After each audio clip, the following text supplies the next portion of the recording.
Hello, everyone, and welcome once again to your Wednesday night webinar with NoCD. NoCD, a downloadable app that you can get through the Google Play or iOS. Go to nocd.com or treatmyocd.com. If you're interested in teletherapy, we have it all over the place. We're in Australia now. We're in Great Britain now. We're in the United States, all over everywhere. So feel free to reach out to us. If you download the app, hit that therapist button.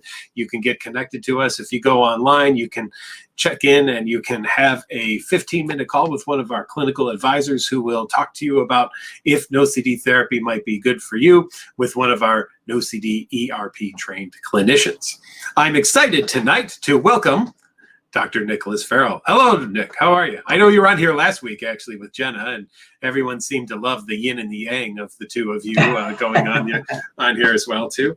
But I think that this is an exciting time to introduce you to everybody also on the network as well. And we'll do our Q&A together here tonight, which is always fun to have someone bounce off some ideas as well as we go through the scroll. But Nick, tell us a little bit about you and what brings you to NoCD and why you're with us now. I'd love to just share that with everybody. Sure. Well, first of all, thank you for having me.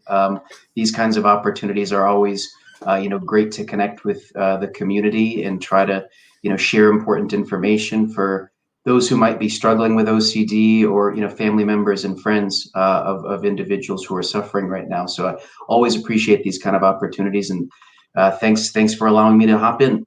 Absolutely. About me, like you, Patrick, I'm a psychologist. Like you, I'm passionate about this treatment and working with this population. You and I have both seen firsthand the considerable toll that it can take on individuals' quality of life, health, and a bunch of other stuff. And you and I have both seen firsthand the enormous benefit that we can provide folks when we go through a good rigorous course of ERP with trained clinicians. And that's what made joining NoCD a very simple decision for me. It's a treatment that I'm passionate about, and I'm grateful for the opportunity to get this treatment into the hands of as many people around the world who need it. Awesome. Well, we're glad to have you here, and you've had a nice impact on our team already. So that's great to have you around. Let's get into it. You ready? Let's take a look. So hi, right. Dr. McGrath. Fire away.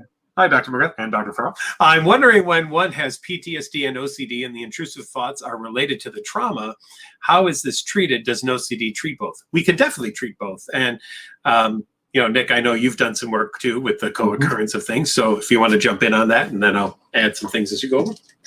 Yeah, there's actually some interesting work being done and discussion in our field right now amongst a lot of people who ask ourselves that same question. When obsessive compulsive disorder and post-traumatic stress disorder kind of present at the same time, what do we do? Do we treat one before the other? Do we try to address them simultaneously? And generally, where you see folks leaning now is towards trying to address both at the same time. And I think the reason for that, Patrick, is just as this person is suggesting, oftentimes they overlap and they are related to one another.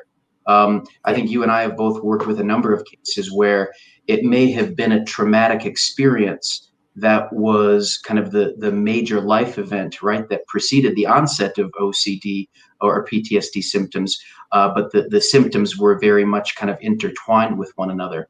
The good news is that the treatment approaches, the kind of gold standard treatment approaches for OCD and PTSD are extremely similar to one another. They're both exposure-based. They both involve helping people confront, that what causes anxiety and fear. And of course, we have to pair that exposure with the prevention of compulsions, safety behaviors, and other avoidant tendencies. And so, yeah, I echo your sentiments, Patrick, that we can definitely help individuals that are experiencing those two problems concurrently. Yeah, as long as for us, the OCD is the primary experience of what's going on, but we know that it's related to a protective mechanism. I mean, what does OCD try to do all the time? It tries to protect you. OCD's lie is that it's your best friend in the world, and everything it tells you to do is for your protection. If you just listen to it, everything will be fine or okay, and there won't be any problems in your life ever whatsoever, as long as you do everything it tells you, right? And so now you've been through a traumatic experience, and OCD is going to be opportunistic jerk that it is and say, hey, you would have never had that happen had you listened to me. Let me take over and make sure that that never happens again. Just do all these compulsions. Anytime you have any intrusive thought, image, or urge, I'll protect you from ever anything bad happening ever again, and all will be well. Mm-hmm. Yeah, absolutely. You know, there's so much overlap. I'm just gonna emphasize that again. Whereas the primary thing that evokes such high levels of anxiety and distress in our members that struggle with OCD is unwanted thoughts or ideas or images that come to mind. The major anxiety provoking stimulus in PTSD is an intrusive, unwanted recollection of something that happened previously. Now, what's interesting, Patrick, you know, we've seen a handful of cases where somebody endures, you know, an awful traumatic experience, has, of course, an intact memory of that traumatic experience, and understandably, you know, wants nothing to do with recollecting that traumatic experience. It feels like, you know, in the moment, the easier or right thing to do to just push away the pain associated with that memory. What's interesting is that on occasion, what we'll see is kind of an obsessive compulsive set of symptoms develop in relation to the traumatic experience. So for example, I can't think about that person that perpetrated, you know, violence, you know, so was responsible for this awful trauma. And so if that person comes to mind, I have to use a mental ritual to kind of push them out of my mind. Or if I come into contact with something that is associated with my traumatic experience, I have to rid myself of that anxiety by washing my hands, something like that. So there's just a tremendous amount of overlap in the symptoms between the two. I bring my pink elephant into the experience because that's what it is, right? It's the pink elephant effect. Absolutely. Don't think of me. Don't think of me. Do not think of me. You know, and then that's what we think about is the pink elephant. So yeah.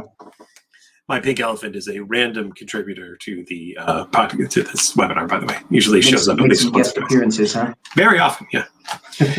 Hey, doctors, can OCD thoughts feel like desires sometimes? Yes? Okay, well, that was easy. All right.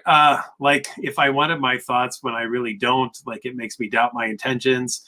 Well, yes, yes, yes, and yes. Also, does systematic desensitization work for OCD? My therapist is trying with me, and I'm not sure it will work. So systematic desensitization, I have a fun story to chat about this because the person who trained me was Alec Pollard. Alec's been on this webinar in the past. And Joel Wolpe, who developed systematic desensitization, was his mentor. Now, if you go by true systematic desensitization, it is putting somebody into a relaxed state. And then once they're relaxed, you introduce an idea, a thought to them, a sound, something that's anxiety provoking. And you are relying on something that they called reciprocal inhibition, right? The notion that you can't be relaxed and anxious at the same time. So hopefully the relaxation wins out over the anxiety produced by the thought or image or urge or whatever that's introduced in the situation. And now you learn to be relaxed around that situation, and therefore it no longer bothers you. As Joe got older, Alec tells me, he said to Alec, you know, systematic desensitization was what we had, and it was wonderful, but exposure appears to be better in some of these types of situations. And so even the guy who founded it said in certain situations, like with OCD, there's other things that are even better than that. So what I would say is that if your therapist is attempting to do that, you might want to take a look at maybe OCD or some other place that does exposure and response prevention therapy instead of systematic desensitization. Now, I'm not going to say systematic desensitization won't work. I just don't know that's going to be the optimal work like ERP would potentially be.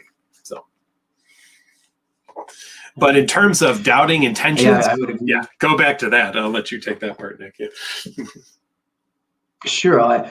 You know, on the topic of systematic desensitization, basically it's adding something that we know based on carefully done research to be unnecessary. You know, we don't need to pair exposure with relaxation strategies or anything else that you know, decreases or tries to dull anxiety. When there's more confusion in the picture, you know, kind of co-occurring techniques at the same time, it can be confusing for individuals who are undergoing a course of therapy. And so we look at exposure therapy as being the more streamlined and kind of simplistic approach. It kind of strips a treatment down to its essence, and we focus on the necessary, what needs to be there. The other piece is it makes me doubt my intentions. Well, of course, that's what OCD does. It always makes you doubt your intentions. I mean, OCD is the doubting disorder. So it will do nothing but cause you to doubt anything and everything that you might be thinking or saying or running through your head or having an intention about or something like that.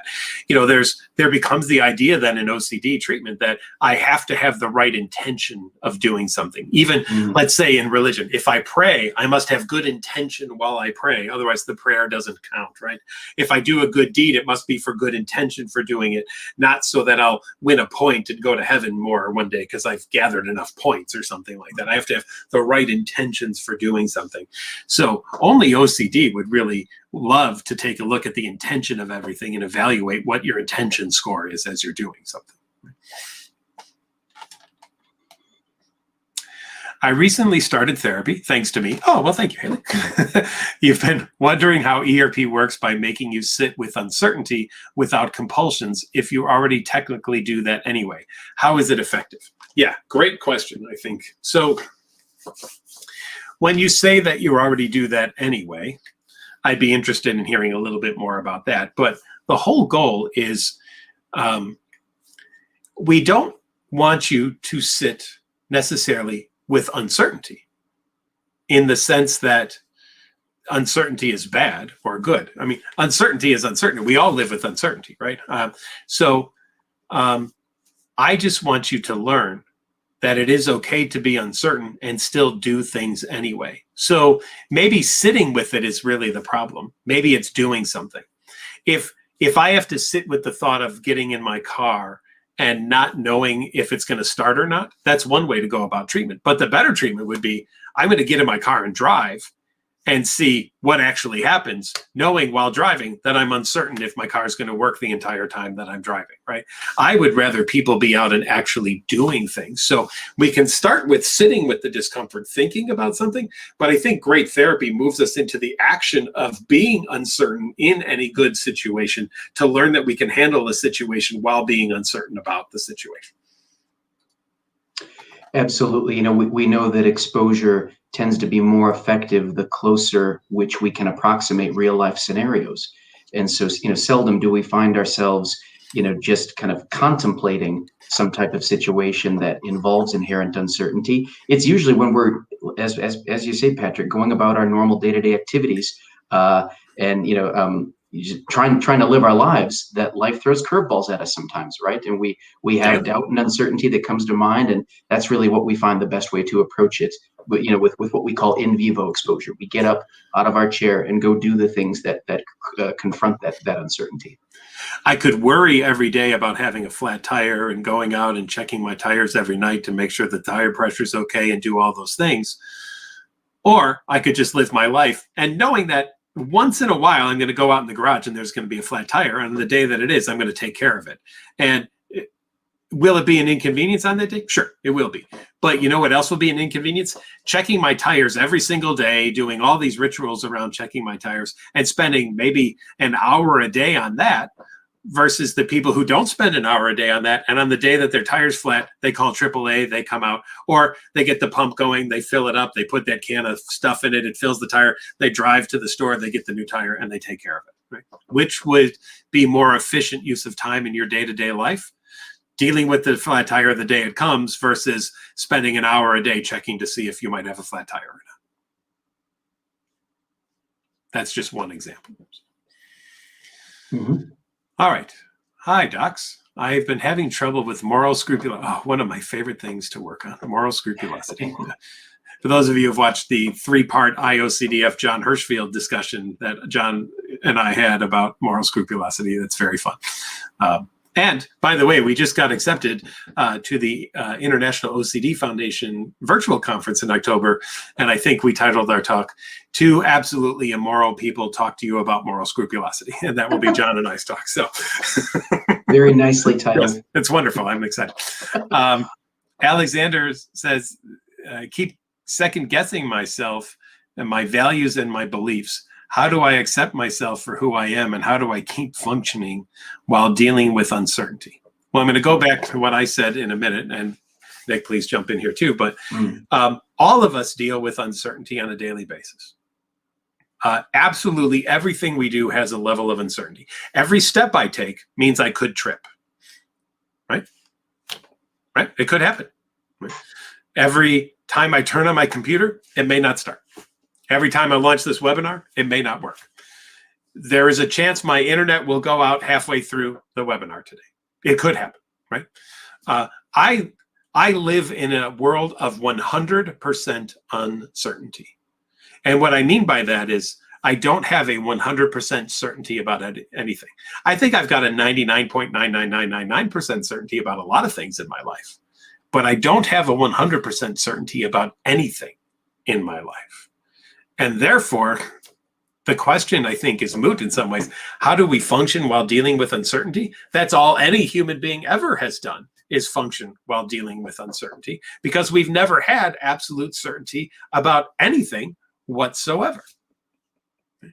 Now, in terms of the second guessing, of course, OCD is always going to have you second guess anything. OCD has never been the agreeer, right? I think it's going to be a good day today. And your OCD then says, well, you know, you're right. I think you're absolutely a spot on by that. It's going to be a wonderful day. Congratulations. We're both in 100% agreement. Let's go out and have a great day. That has never been OCD, right? OCD is always a contrarian and always second guessing anything. But we then start to believe that's me, myself doing that, when the reality is it's the influence of our OCD on our lives doing that to us. You know, Patrick, what we know keeps people stuck, you know, with obsessive thoughts that provoke uncertainty is how they behave in response to that uncertainty. And I'm not, you know, here to criticize everyone. People try their best, and at times we do things in response to our uncertainty that feel like the right thing to do. We might call those broadly certainty-seeking behaviors. They often come from a place of not believing that we are capable of tolerating or enduring uncertainty or doubt about something. And so it feels like in order to proceed, in order to, you know, get back to a place where I can function, I have to seek some certainty about this. And there, of course, are a myriad of ways that people can do this. You can go online, you can Google things, you can ask a person that you trust. You can even rack your own brain. You can, you know, contemplate things and try to do what we call mental Olympics sometimes, trying to get to the bottom of something and think about it hard enough to get an answer. The problem with all of these certainty-seeking behaviors is they keep us stuck. Why? They never give us the opportunity to learn through direct experience. I can proceed being uncertain about this question, this doubt, whatever it is, and tolerate, you know, that uncertainty, and more importantly, function even in the face of that uncertainty and the anxiety that I'm experiencing. That's why the exposure piece comes in so crucial, because we're basically working to help individuals change their relationship with uncertainty, not make it go away. Because as you point out, Patrick, it's just a natural part of life, something that we all have to deal with. But when we stop the certainty-seeking behaviors and allow ourselves to sit with and accept uncertainty and doubt about something, a really cool thing happens where we grow in our toleration and acceptance of it. And probably most importantly, we learn, hey, I can be uncertain and I can function. I can live my life and do what I want to do. Mm-hmm. Yeah. I like that. I can live my life the way I want to live it. I can do what I want to do. And though OCD might be a traveling companion, I don't have to listen to it. I don't have to pay attention to it. It may be there, but just because it's there and it's saying all sorts of crap doesn't mean that we have to pay any attention to it.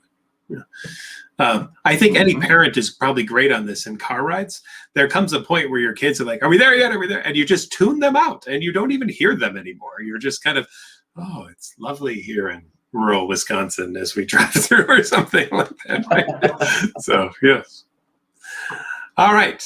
The Sissy video says, Dr. McGrath and Dr. Fair, I am a scientist and I have to produce very detailed work. We've been both through that with our dissertations. I often reread things and check things, and it has taken over my career. How do I overcome the urge to check and reread? Oh, Well, that's a fun one. You want to jump on that one first, and I'll jump in. Sure. It sounds, sissy videos, like the urge to recheck and reread things comes from a place of doubt about whether it was done right, whether a mistake could have been made. And being a scientist myself, like Patrick is, we understand that. Science is important. Science shapes policy. Science shapes, important legislation, healthcare decisions.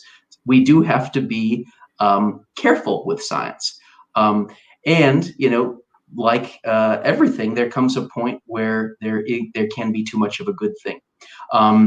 So, helping you, Sissy videos, overcome this problem would involve confronting, a situation that would normally bring about anxiety and an urge to, check the work that you've done or reread to make sure that something sounds the way it needs to, and to, try to resist that behavior as much as you can. I think here and there with something, depending on the importance of it and the impact that it could have, it may be important to kind of give it a proofread, which you might consider one check. But then, trying to be done with it. And I have no doubt, Sissy videos, that is going to induce anxiety and doubt. There are probably going to be uncomfortable thoughts that I could have made a mistake. I've just got to go back and check.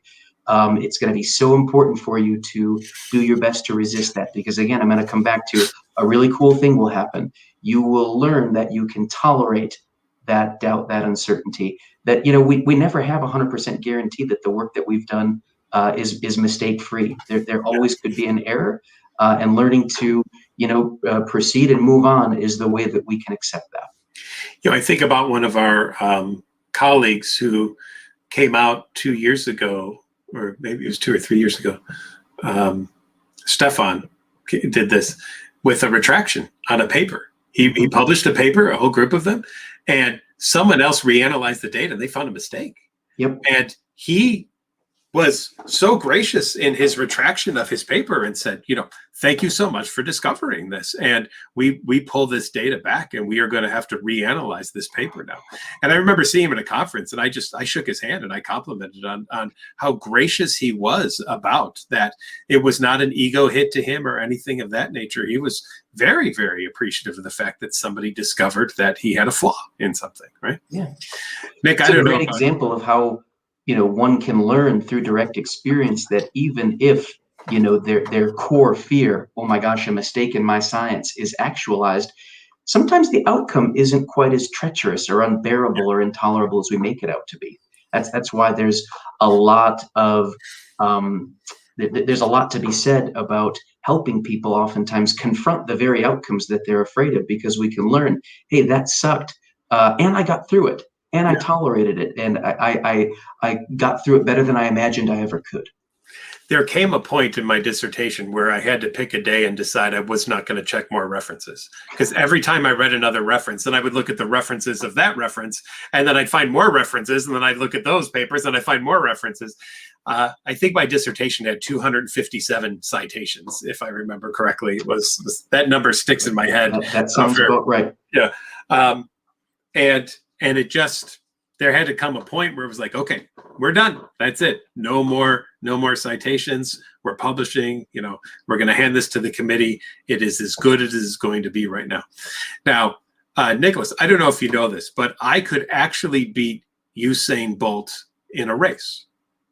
And I know that people think he's the fastest human in the world. But when the starting gun goes off, all he does is check his shoes to make sure they're tied, and I run the race, I'm going to win, right? So there is a way to beat someone. And if they're stuck doing a compulsion, then it doesn't matter how good they are, how good their paper is or anything. It's their compulsion that's the thing that's actually interfering and getting in the way. So this could be a wonderfully great piece of work that no one will ever see if all we do is keep checking it over and over, and then other people beat us to the punch and publish things and get all the credit in the world for something because of that. This did happen to Charles Darwin when he was doing Origins of Species. Someone else came out and published something, or was in the midst of publishing something, and they had to get the two of them together because Darwin kept going over his data so much, but he had actually started a couple of years earlier than this other person. So Darwin gets the credit for the theory of evolution, when someone else had also come up with it at the exact same time and was going to publish it before Darwin did, but Darwin had started it earlier. But had Darwin not known this person was about to publish something, because they were both from England, this person would have been credited, and we would not know who Charles Darwin was at all. Right. So, Patrick, you and I have both been fortunate to publish some of our work in scientific journals. Heck, we've published a few things together. I would be willing to bet every penny I own that somewhere collectively in our combined work there is some mistake, whether it's minor or a major one. There is probably some kind of flaw in our data, some kind of mistaken analysis that we ran. Likely more yours than mine, but yeah. Sure.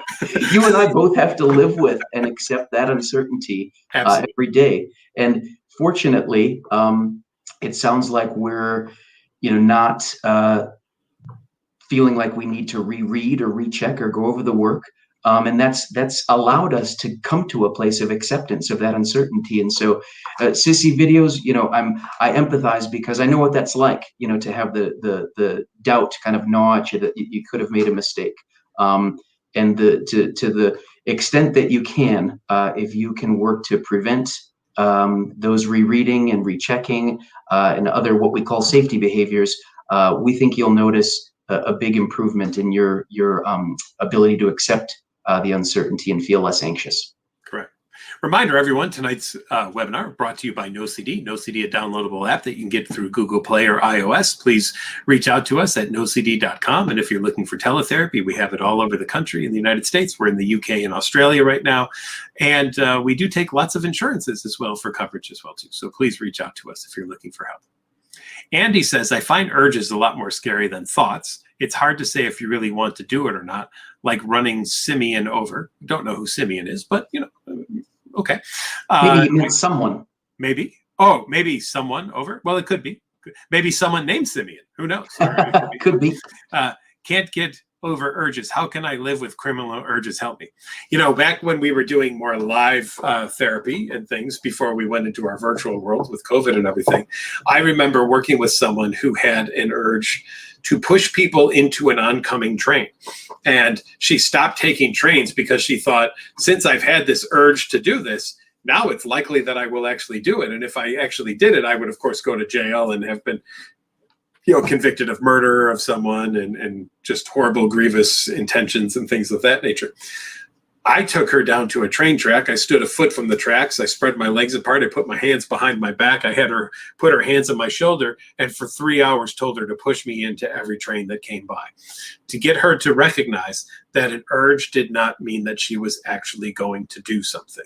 So can you live with a criminal urge? Of course you can. We do it all the time.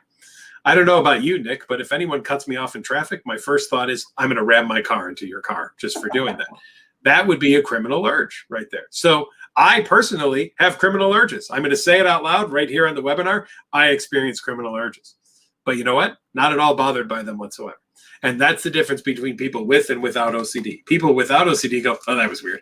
And then they move on. And people with OCD go, intention. Holy moly. What if I did that? That'd be awful horrible. I better stay away from that whatsoever. Yep.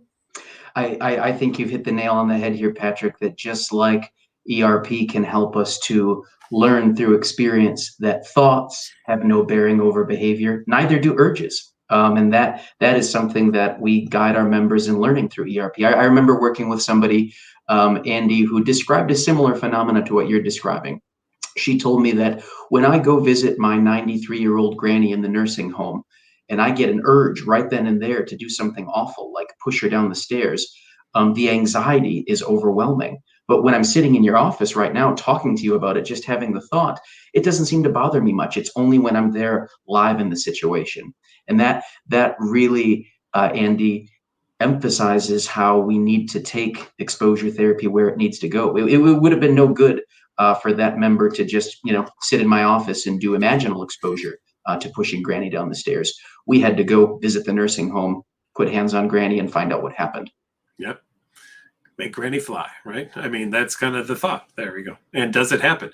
In fact, I've said this on here before, Nick. I can't stand on a staircase with anyone without thinking of pushing them down the stairs, because Sure. I've treated so many people who are afraid of what if they push people down the stairs, that anytime I'm on a staircase with anyone now, I do think about pushing them down the stairs. Sure. And you'd probably agree with me. The more people with OCD that I work with, the more I just absorb their intrusive thoughts. They're just a part of me now on my day-to-day life, right? Absolutely.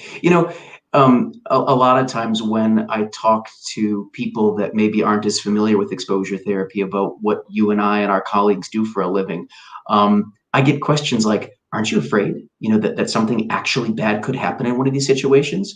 And no, it's uncanny. Think about it. This therapy has been around now for the better part of a century. If there was even one single documented case of exposure therapy gone horribly wrong and leading to a catastrophic outcome, we'd all be out of work. We couldn't do this kind of thing anymore. And yet you just don't find those kinds of documented cases anywhere. I haven't taken a sick day for being ill to a significant enough degree that I couldn't go to work, other than maybe a cold here or there or something like that, but sniffles in over 15 years. And I have touched and eaten and, just crawled around in some of the dirtiest, grimiest places and not washed my hands afterwards. I can vouch for all of this. Yes. Yeah, it's true. It's true. So if even doing ERP was dangerous, therapists would be harmed even by it as well, not just the people who have OCD. Right? Absolutely. Ellie says, despite endless reassurance from family and Google, she cannot escape from the fear of being autistic. The idea that she could have it without knowing terrifies her. Have you got any advice? Well, I guess there's a chance, Nick, that you and I have autism as well, too. There's an opportunity. I've never been tested for it. Have you, Nick, ever been tested? Nope, never been tested. There's obviously the possibility that you and I have it, or one of us could have it for sure. Yeah, so how have we lived so long without worrying about if we have autism or not? Maybe now, if we follow Ellie's plan, our life from today forward will be asking our families and Googling if we have autism. Or now that the idea has been introduced to us that maybe we have it without knowing it, I'm still going to go to work tomorrow and do everything that I need to do. And I have a feeling you probably will as well, too. Right? Absolutely. Okay. So now, and again, what I don't make light of this, Ellie. I want you to see this purposefully. We could replace autism with anything else that somebody might be afraid of. And the treatment would all be the exact same way. The advice that we give is the advice we've already given to everybody else. It's living with uncertainty. Mm-hmm. I hate to tell you this, Ellie, but there's no way that I'm going to be able to convince you that you don't have autism. Even if I ran every test that's available to see if someone has autism and every result said no, your OCD would say, but what if they're not right? What if they missed it? What if it wasn't correct? What if? I just didn't have the right test performed. Yeah. What if I did really well that day, but it was just like a great day? Every once in a while I go golfing and I'm just like, I feel like I'm Tiger Woods I can't do. And then the next time I play, I can't hit the ball to save my life. Right. So, you're gonna have it, right? A broken clock is right twice a day, the kind of thing. So, Ellie, I wish that we could tell you that you don't have autism, but we can't, right? And we know that we couldn't even convince you with all of the data in front of you as well, too, because your OCD would just not allow you to feel 100% convinced that you don't have autism. So it's not about being convinced that you don't have it. It's about learning that even if you do, you could live a fine life. I'm assuming that you probably have already, outside of the worry about having autism. And that may be an incorrect assumption, but I'm going to go with it for the moment, that even if you didn't know that you had it, you could be amazingly successful. Right? Absolutely. Yeah, Ellie, it sounds like you have tried desperately thinking or doing just about everything you could think of to try to be certain that you don't have autism. What about trying something different, trying something radically the opposite of that, trying to invite as much uncertainty and doubt into your life that you can? I bet that sounds scary. I bet that sounds perhaps like the last thing that you want to do. You might surprise yourself at how quickly and lastingly you will overcome this fear. Here's a fun one. How do you overcome thought action fusion? Ooh. Oh, thought action fusion. What a topic. So let's first define that. Let's first define thought action fusion. There are actually kind of two definitions of thought action fusion. The more classic definition of thought action fusion is the often mistaken idea that having a thought about doing something must mean that I'm going to do it. So a person conflates thought and behavior. There is also something similar. It's sometimes known as moral thought action fusion. The idea that having a thought about committing some kind of bad or immoral act is as bad as doing that thing itself. Absolutely. So having a thought about cursing in a church filled with people at the top of my lungs is akin to actually doing that behavior. The two are moral equivalents of one another. That's another form of thought action fusion. Patrick, do you want to take how we overcome that? Well, we have to look at the fact that people with thought action fusion often believe in thought police, right? That we should be jailed for our thoughts. That there is a sci-fi movie about this, Minority Report, I believe it's called. Tom Cruise, I think, is in it, and the precogs are laying in their milky pool, and about 20 seconds or maybe 20 minutes before the murder occurs, they can see into the future and know that somebody is going to do something harmful, and their thoughts come together and it gets engraved on a little wooden ball that rolls down a chute into the hand of someone who says, go to address 5777 on, Bryn Mawr Avenue and stop the murder that's about to happen, right? So there's this notion with thought action fusion that somehow these precogs are going to figure things out and I'm going to get in trouble for a thought. Now, Nick, I'm thinking something about you right now. Are you on fire at the moment? I'm just curious because I'm thinking about you burning in some really hot flames at the moment. So can you check around for being on fire at all? Anything? Yeah, it's a little warm in here, but I certainly don't see any flames. No flames. Okay. Well, how about what was the movie? Why am I blanking on any invisible flames on you though? Oh, geez. No invisible fire. The invisible fire, right?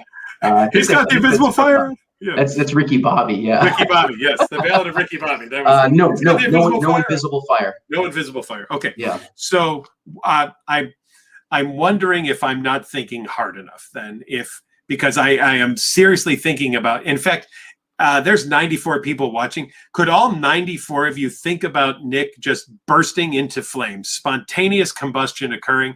If we could all just focus our attention of causing Nick to burst into flames in the next 10 seconds. Let's just, everybody give a try. Here we go. All at once. 10 seconds. Right. 10 seconds.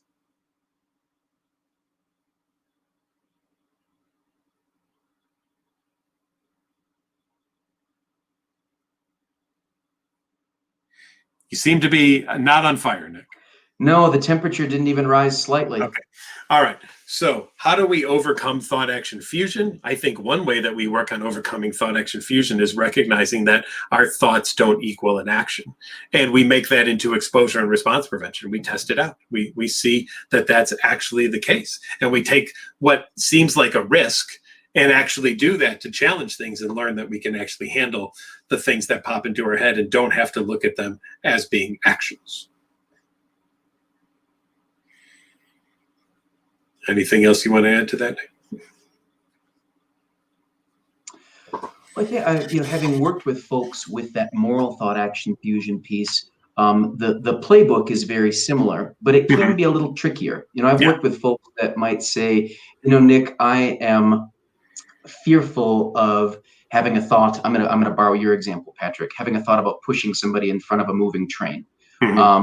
Now, I don't fear that thought is any kind of indication that I'm going to act. I just think the presence of that thought in and of itself means I'm a disgusting, immoral, awful human being.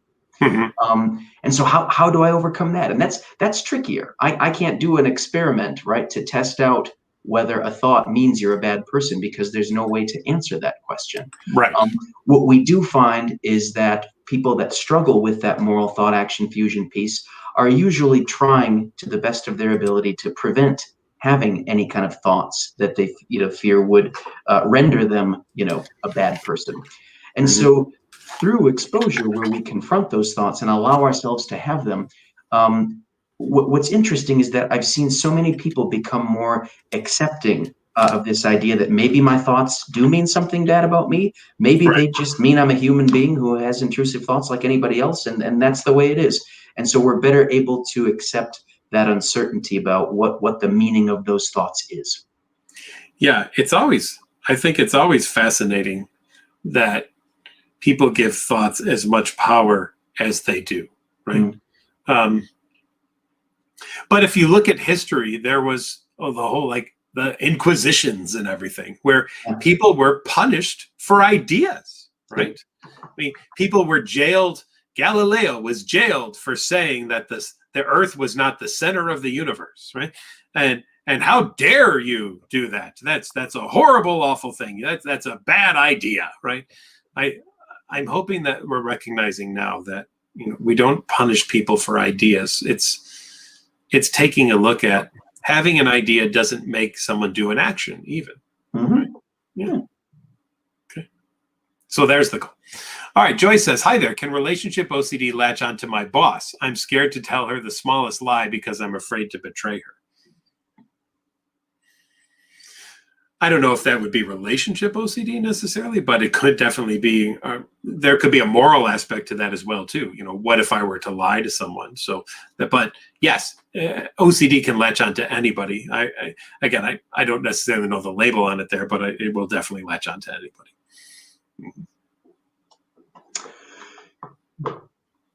That makes sense. Yep. I don't know that I would add anything to that. Rosada 86 says, thank you for all you do. Such a lifeline for all of us suffering. Well, thank you so much. OCD Madness. I noticed my OCD became more prevalent after being on a prescription for benzodiazepines for anxiety for a few years and coming off of them. Is this common? Yes, it can be. You can definitely see a spike in anxiety when coming off of benzodiazepines because you became so reliant on the benzodiazepine as a way to deal with the anxiety. Now you don't have that kind of numbing things out for you. So now you have to really feel all the feels because you don't have something numbing out the feels anymore. Absolutely. On top of that, I would say we know that a lot of people that struggle with OCD sometimes fall victim to what's called emotional reasoning. That is almost using our emotions as a barometer for what could happen. So the more anxious I become, it seems more likely that a feared outcome will occur. And so when we use a medication like a benzodiazepine that dulls that anxiety, it can, in folks that engage in that emotional reasoning, decrease, the perceived likelihood that a feared outcome could occur. So naturally, then when we remove the benzodiazepine from the equation, the anxiety intensifies, as Patrick, you point out. And then the feared outcomes become that much more real, or the person believes, now that I'm more anxious, now that I can feel my heart racing, I can feel, beads of sweat forming on my forehead. These body sensations to me indicate that this fear is much more likely to occur. Yeah, absolutely. Can you give some tips on how to stop ruminating, please? Thanks. I wish that I could tell people how to stop ruminating. I really do. I haven't tried to get people to stop ruminating. I've tried to get people to recognize that it is ruminating and not pay so much attention to it, even though it's there and it's running in the background. I liken this to my tinnitus. I've had tinnitus for over 25 years. To me, it sounds as if there is an organ playing and the very tippy-top key with the highest note on the organ has a rock on it, and someone turned the organ on, put the rock on that key, and walked away for the last 25 years. And it has just been playing constantly, nonstop. Now, it's pretty loud right now because I'm talking about it, and I've brought it back into conscious awareness. But in a few minutes, the tinnitus is going to slip back into unconscious awareness. And though I will be hearing it, I won't be paying attention to it. So even though for all intents and purposes it is going on and it is there, I won't be noticing it really. It's always there a little bit, but to the point that, kind of like my nose, if I think about if I can see my nose or not, then I can suddenly see it. But otherwise, when you stop thinking about your nose, you don't see your nose anymore, because your eyes and your brain have learned how to process that out of your vision. It's just not there. But once you think about your nose, suddenly you see it again. So in a similar kind of way, I don't know how to get people just to stop ruminating, and it's not my goal. But I do try to get people to recognize that I don't have to pay attention to it. And even though I'm ruminating about something, I can go on and live my life and do the things that I need to do, even though if that's in the back of my head. Patrick, that makes a lot of sense. I'm thinking about when we are educating our members about, kind of understanding OCD, something that is inherent in that education is the idea that thought control is impossible, right? We tell all of our members, you can't try to suppress or not have, the thoughts, the ideas, the images that scare you. And so because thought control is essentially impossible, I think we have to apply the same rules even to some of the mental things that we ask our members to not do, like ruminating. So rather than just, stop ruminating, it's, yep, like you say, recognize, okay, I notice that what my mind is doing, this is happening. And I'm going to deliberately now I'm going to focus my attention on some other more meaningful and valued task or activity at this moment. Mm-hmm. Yeah. Even if the ruminating's there, right? Yep. Yeah. All right. Amber says, thank you so much for doing this. Well, you're welcome. Ilana says, can a theme be about anything in terms of what OCD will pick on? Yeah, of course. Absolutely. And it doesn't even have to be a real thing. I've treated someone who had fear of death germs. Not a real thing as far as we know, but boy, OCD caught onto it and now was afraid of death germs. Absolutely. Just about anything under the sun can become the object of OCD's fascination, if you will. Patrick, I know you and I have both seen, probably countless cases that you couldn't fit into any of the subtypes. So although we have, kind of a system with subtypes to be able to classify and organize some of the different themes that we see in OCD, there are time and time again individuals that we work with that just don't fit into any of those boxes, that present with an entirely new theme altogether. Correct. Yeah. Chelsea says, how do I deal with the thoughts feeling real and taking over my life? I cannot lose him. I don't have a lot of context here, but I'm wondering if that's kind of a relationship OCD and a fear. What if somebody were to leave me? I remember back in freshman year of college, and I had been dating someone for a couple of weeks, and then we broke up, and I was just feeling down. And it was kind of like my first non-high school, being out of the house, living on my own, girlfriend and everything. And I watched this lecture on a VHS tape. That's way back in the day, of this psychologist. And he gave this talk, and he was wonderful. And he said, when I proposed to my wife, I got down on one knee and I looked up at her and I said, I can't live without you. Will you marry me? And he said, her response was, well, I can live without you, but I don't want to. And I thought, wow, that was awesome. That's how I want to think about a relationship. I want to know that I can be fine and independent and be able to be on my own, but I don't necessarily have to be, or maybe I don't want to be. Maybe I want someone else in my life, but at least I know that if I am alone, I can handle it and I can be that way. And I wonder if we walk into a relationship thinking, I cannot be without someone. Boy, that's just ripe for OCD to grab onto. And OCD is going to go, yep, you're right. You cannot live without them. You better make sure this is the most perfect relationship, and you do everything as good as you possibly can in this relationship to make everything's awesome and wonderful and perfect and great. Otherwise, you're going to lose it. And you can't handle that. You can't handle that at all. So you just gotta focus on this relationship constantly and think about this all the time. I think that could be playing a role here. So. Good evening, all. Well, good evening, Aaron. Aaron says, I have OCD. I have made it to the top of my hierarchy. Wonderful. And this exposure challenges my morals. It's keeping from going through with it. I'm not afraid. I just feel like it's wrong to do. Well, I think that that's a discussion that you really have to have with your therapist. Now, let me give you an example of someone that I treated outside of ROCD, someone who had religious scrupulosity.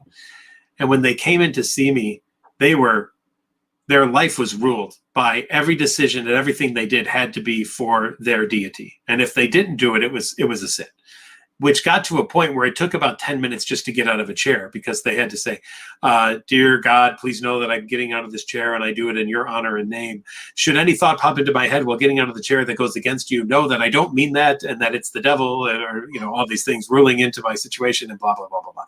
And then they get out of a chair. Then they go to take a step. Well, now they had to do that again. Dear God, I'm about to take a step. Please know that as I take this step, I do this in your honor and name. And should anything come into my head that is against you, I don't mean it, and blah, blah, blah. And then they take the step. Well, we got to the last thing on the hierarchy, which was, I want you to do something just for you, not because you think that God wants you to do it. And they said, well, I can't do that. That would be a sin.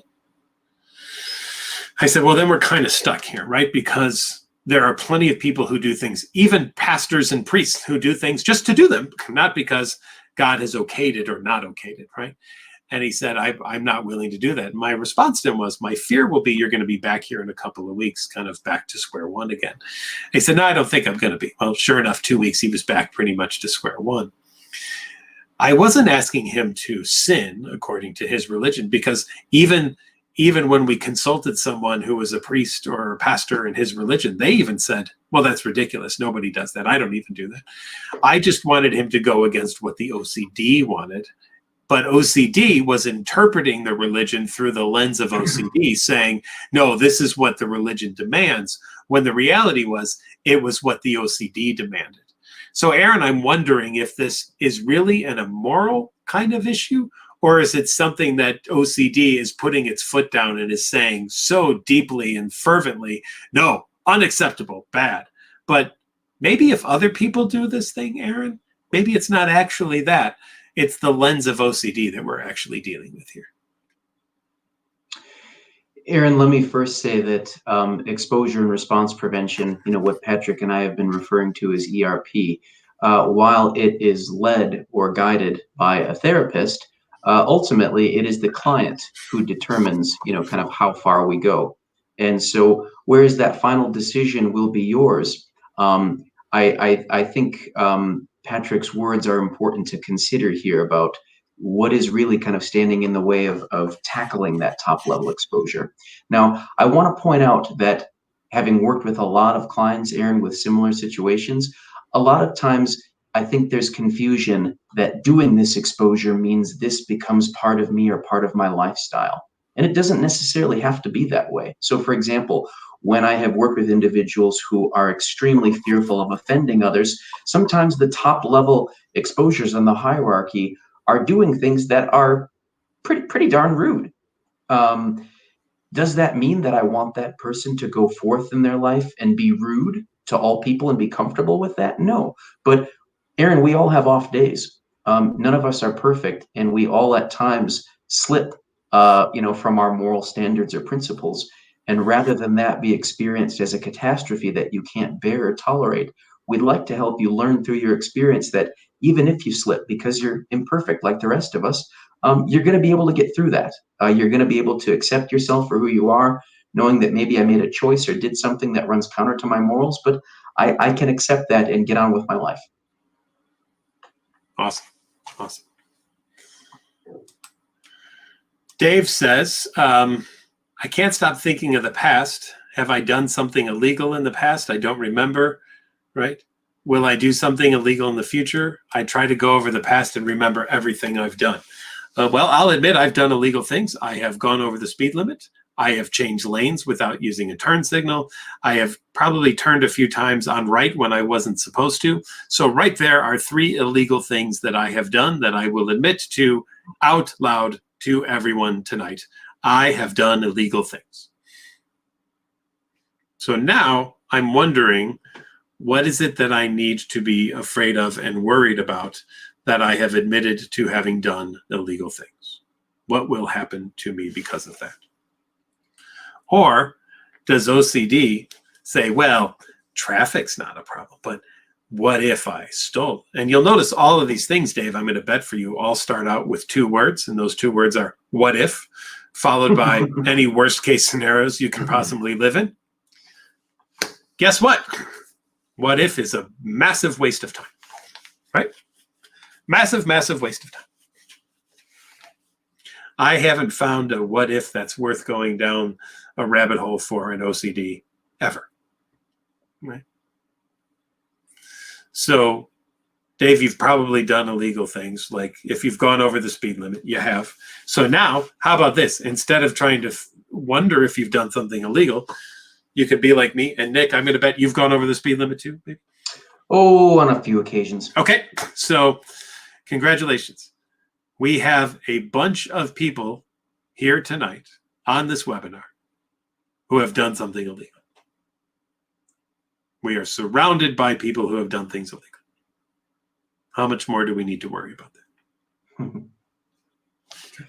Dave, I'm going to make an assumption here that when you're concerned about possible illegal activity in your past, you're not talking about, more minor things like driving, my kind of misdemeanor driving violations. I'm going to guess you're talking about, more big, awful things that could land you in prison. Yeah. And here's the difficult reality, Dave. Neither Patrick or I or any other of the 7 billion people on this planet can give you an accurate answer to your question, right? Because the possibility exists that you could have, been sleepwalking. You could have experienced some kind of weird dissociative fugue type episode. So, Dave, there is no 100% magical guarantee that you did not commit heinous acts of violence illegally.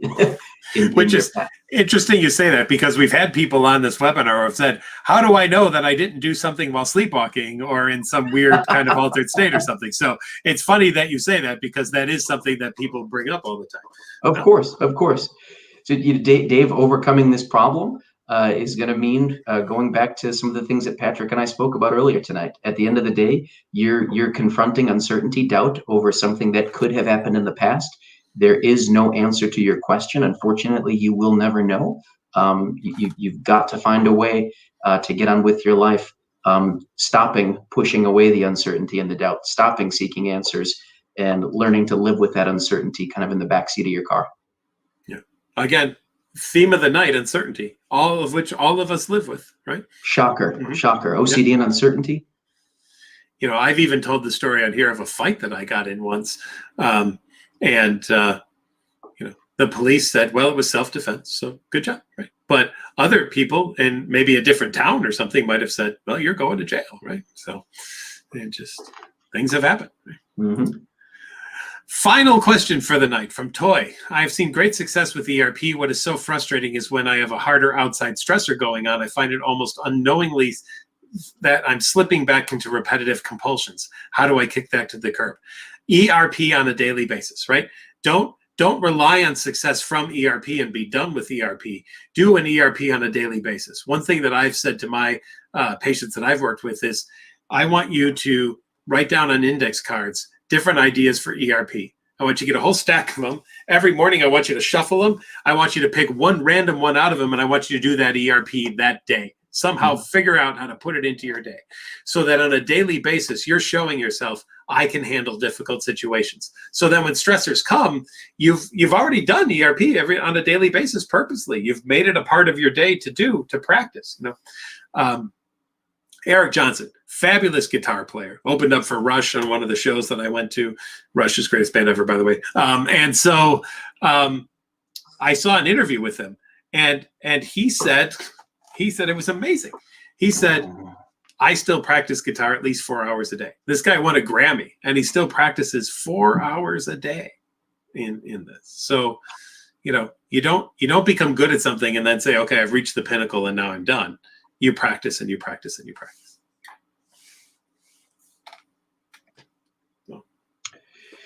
So Patrick is talking about the importance of practicing and repeating ERP practices. I'm going to piggyback on that answer and say we also have to vary the context in which ERP practices take place. One of the unfortunate things that we know about ERP is that the learning that takes place during exposure tends to be specific to the context where exposure occurs. So in other words, if we're trying to help someone overcome a fear of dogs and we have them pet the dog, it's not very often. In fact, it's pretty much never that they go, oh, wow, this dog is safe. That must mean all dogs are safe. No, usually the conclusion that the person forms is, okay, this dogs are safe, but the rest of the dogs out there are dangerous. So what do we have to do? We have to vary the context where exposure takes place. We have to work with more dogs. And Toy, in your case, that's we've got to do exposure even when life is throwing you curveballs and there are outside stressors. In other words, we don't want people to learn that we can face our fears and stop our safety behaviors, but only on days where we get out of bed on the right side of the bed. We have to show ourselves that even when we're just having a crappy day from front to back, we can still confront our fears, not engage in safety behaviors, and function in spite of the distress we experience. Absolutely. Nick, it was a fast hour. Thank you so much for joining me today. Has it been an hour already? Wow. It's 8 o'clock. Yeah. And thank all of you for being with us tonight. Once again, this webinar brought to you by NoCD. You can download the NoCD app at nocd.com or go to Google Play or iOS. Please, everybody, go on to NoCD. Check it out. We'd love to see you. And remember, OCD doesn't have to define who you are. You can define how you want to live your life with OCD. I leave you with that, everyone. Have a great night. We'll see you next week.